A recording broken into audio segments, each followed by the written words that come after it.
I was excited by the title of this hearing, Fusion, the World's Most Complex Energy Project, but all we're talking about is ITER. And I learned when I first was elected to Congress that the competition and disagreement between scientists about whether you want to do inertial confinement fusion or magnetic fusion, it's like almost a religious dispute, and people have very strong views. But one question I have is how we might, or are we, utilizing the information that we are obtaining out of the important work that's being done here in the United States, both at MIT and at Lawrence Livermore that was mentioned earlier. How is that being integrated into the design of the science of this project, if at all? Anybody who can answer that? Let me start. First of all, the design of ITER has evolved to adapt to the best practices and best configurations known from the existing research. And the U.S., among others, has contributed a lot to that. We have adapted the ITER configuration recently by adding what are called in-vessel coils to address things that have been found on U.S. and other devices.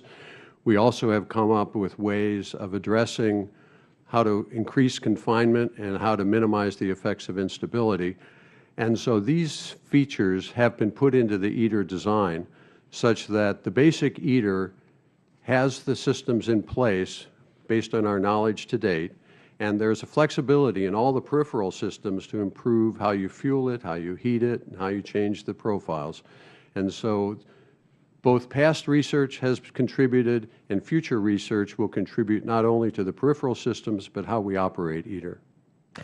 I worry, I support funding for this project, I'll just say that up front, but I worry about completion given the terrible economic conditions in Europe and whether people who've made commitments in the end are going to be able to follow through on those commitments. And I'm also mindful that when you have a big construction project like this, by the time you finish, the technology has moved forward and it's dated. I mean, for example, NIF, by the time it was done, they would now have a facility probably a third the size. I mean, the lasers would be so different. Not that it isn't a useful facility, but I'm sure the same will be true of ITER. And so I guess here's a question. Looking at what, and I hope we, Madam Chair, that we might be able to have a hearing on some of the other projects in the fusion arena, because it's very exciting what's going on at Livermore. I just got a briefing yesterday from their scientific team, and with their high-step efforts, I mean, they're generating alpha particles in a very interesting way. They are, I believe, they've created fusion, although not ignition. And we don't know. It's a science experiment whether they will. But let's just say a what if they actually hit their ignition target before ITER is completed. Would that have an impact on ITER's development? Because they're making great progress in the instability issues and the like. How would that information be integrated into this project? Well, if I might be so bold as to start, I think first of all, it would be a great accomplishment, and it will be a great accomplishment when NIF achieves ignition, and I believe that that will raise the recognition of the potential for fusion. And I personally believe that we should succeed in fusion in any way we can. I do as well. And I also believe we should succeed in multiple ways, because in that redundancy we get reliability.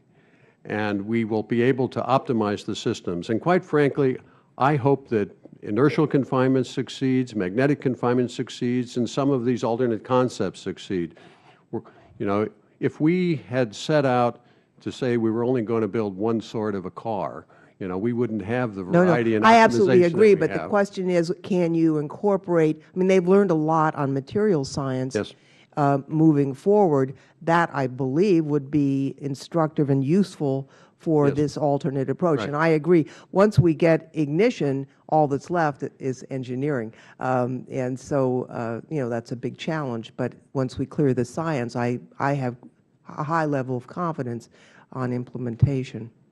Yes, I believe that there are areas that can be synergistic, and materials are among them.